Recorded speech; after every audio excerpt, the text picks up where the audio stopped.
नमस्ते। स्वास्थ्य सम्बन्धी हजुरहरूलाई डे 2 मा धेरै स्वागत छ। यदि हजुरहरूले डे 1 को भिडियो हेर्नुभएको छैन भने एकचोटि अवश्य हेरिदिनु होला, हजुरलाई त्यसले धेरै मद्दत दिनेछ। आज हामी स्वास्थ्य सम्बन्धी थप जानकारीहरू पढ्न गइरहेका छौँ। पहिलोमा रहेको छ WHO को स्थापना सन् 1948 अप्रिल 7 मा भएको हो। हामीलाई प्रश्नमा WHO को स्थापना कहिले भएको भनेर सोध्न सक्छ। यसको एन्सर रहेको छ सन् 1948 अप्रिल 7 मा। अर्को नेपालले WHO को सदस्यता सन् 1953 सेप्टेम्बर 2 मा प्राप्त गर्यो। हामीलाई नेपालले कहिले WHO को सदस्यता प्राप्त गर्यो भनेर सोध्न सक्छ। एन्सर सन् 1953 सेप्टेम्बर 2 मा। अर्को कुनै उपकरण वा सामग्रीमा भएका सूक्ष्म जीवाणुलाई नाश गर्ने काम स्टेलाइजेसनले गर्छ। अब हामीलाई केले गर्छ भनेर सोध्न सक्छ। स्टेलाइजेसनले गर्छ, यो एकदम महत्त्वपूर्ण हो। WHO ले सन् 1978 मा सबैको लागि स्वास्थ्य सेवा जनताको अधिकार भन्ने घोषणा गरेको थियो। अब कहिले घोषणा गरेको थियो भनेर सोध्न सक्छ।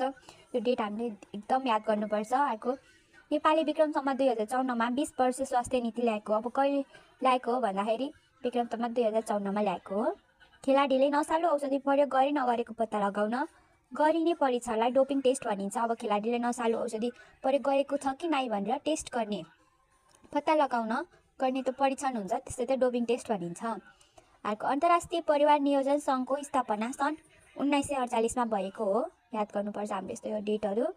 अर्को मानव शरीरको सबैभन्दा लामो हाड चाहिँ तिग्रामा हुन्छ। हाम्रो तिग्रामा हुन्छ भने सबैभन्दा सानो हाड चाहिँ हाम्रो कानमा हुन्छ।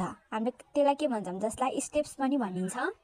अर्को स्वास्थ्य बेसक मानिसको सामान्य श्वास प्रश्वास दर प्रति मिनट 18 पटक हुन्छ। एउटा स्वस्थ मानिसको श्वास प्रश्वासको दर कति हुँदैछ? 1 मिनटमा 18 पटक गर्ने रहेछ।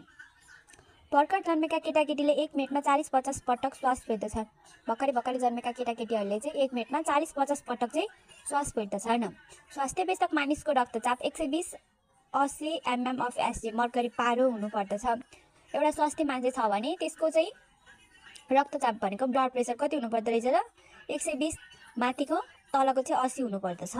ECG को पुरा रूप चाहिँ इलेक्ट्रोकार्डियोग्राम हो। अब हामीलाई यो पनि एकदम महत्त्वपूर्ण छ।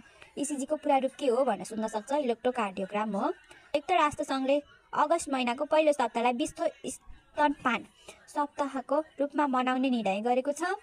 बेसक पुरुषको मुटुको तौल 250 ग्राम जति हुन्छ।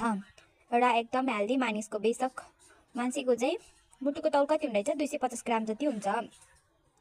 मोतीबिन्दु रोग आँखाको लेन्ससँग सम्बन्धित हुन्छ। अब मोतीबिन्दु रोग आँखाको केसँग सम्बन्धित हुन्छ भनेर सोध्यो भने मोतीबिन्दु रोग चाहिँ आँखाको लेन्ससँग सम्बन्धित हुन्छ भने थाहा पाउनु पर्यो। हाम्रो शरीरमा नुनको मात्रा कति हुन्छ भनेर सोध्यो भने -0.4% हुन्छ भनेर भन्नु पर्यो।